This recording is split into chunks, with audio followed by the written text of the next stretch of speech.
മറ്റൊരു പ്രധാനപ്പെട്ട വാർത്തയിലേക്ക് സിൽവർ ലൈൻ പദ്ധതിയെ എതിർത്ത് ദക്ഷിണ റെയിൽവേ നിലവിലെ അലൈൻമെന്റ് കൂടിയാലോചനകൾ ഇല്ലാതെയാണെന്നാണ് റെയിൽവേ പറയുന്നത്. ഭാവി റെയിൽവേ വികസനത്തിന് ഇത് തടസ്സം സൃഷ്ടിക്കുമെന്നും റെയിൽവേ ബോർഡ് പരാമർശിക്കുന്നുണ്ട്. വിവരങ്ങളുമായി സൂര്യഗായത്രി ചേരുന്നുണ്ട്.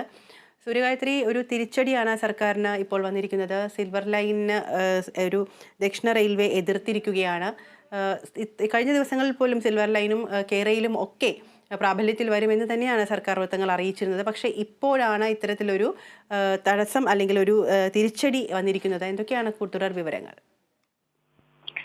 വിദ്യ സർക്കാരിന്റെ ഒരു സ്വപ്ന പദ്ധതി തന്നെയായിരുന്നു സിൽവർ ലൈൻ എന്ന് പറയുന്നത്. ആ സിൽവർ ലൈനാണ് ഇപ്പോൾ എതിർപ്പുമായിട്ട് ദക്ഷിണ റെയിൽവേ മുന്നോട്ട് വന്നിരിക്കുന്നത്.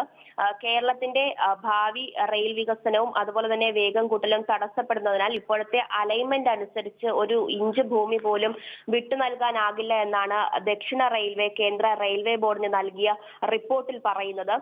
തിരുവനന്തപുരം മുതൽ കാസർഗോഡ് വരെ കേരയിൽ ആവശ്യപ്പെട്ട മുഴുവൻ റെയിൽവേ ഭൂമിയിലും തടസ്സവാദം ഉന്നയിച്ചാണ് ഈ റിപ്പോർട്ട് പുറത്തു വന്നിരിക്കുന്നത്. റെയിൽവേ ഭൂമിയിൽ കേരയിലുമായി ചേർന്ന് നടത്തിയ സർവേയുടെ അടിസ്ഥാനത്തിലാണ് റിപ്പോർട്ട് നൽകണമെന്ന് റെയിൽവേ ബോർഡ് ഒക്ടോബറിൽ ആവശ്യപ്പെട്ടിരുന്നത്.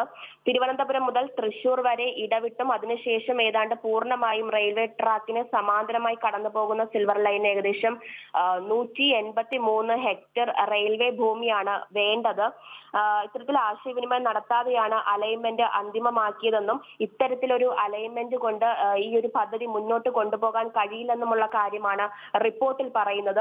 ഇതുപോലെ സ്റ്റേഷൻ ഉൾപ്പെടെയുള്ള നിർമ്മിതികളോട് ചേർന്ന് സിൽവർ ലൈൻ ട്രാക്ക് കടന്നു പോകുമ്പോൾ അത് അടുത്ത ട്രെയിൻ സർവീസിന് ആഘാതമുണ്ടാക്കുമെന്നും അതുപോലെ തന്നെ റെയിൽവേ നിർമ്മിതികൾ ഇളക്കുമ്പോഴും പുനർനിർമ്മിക്കുമ്പോഴും ഒക്കെയുള്ള പ്രശ്നങ്ങൾ എന്നിവ പരിഗണിച്ചിട്ടില്ലെന്നും റിപ്പോർട്ടിൽ പറയുന്നുണ്ട്. പൊളിച്ചു മാറ്റുന്ന പുനർനിർമ്മിക്കുന്നതിനുള്ള ചെലവും പദ്ധതി ചെലവിലാണ് ഉൾപ്പെടുത്തിയിരിക്കുന്നത്. പദ്ധതി ചെലവ് അധികമാണെന്ന കാര്യങ്ങളും റിപ്പോർട്ടിൽ ഉൾപ്പെടുത്തിയിട്ടുണ്ട്. ശരി, സൂര്യഗായത്രി, വ്യക്തമാണ്. സൂര്യഗായത്രിയിൽ നിന്ന് മറ്റൊരു സുഖകരമല്ലാത്തൊരു വാർത്തയുടെ വിശേഷങ്ങളും കൂടി അറിയാനുണ്ട്. പുതുവത്സര പുലരിയിൽ സംസ്ഥാനത്ത് ബൈക്ക് അപകടത്തിൽ 2 മരണം. തിരുവനന്തപുരം ജില്ലയിൽ തിരുവല്ല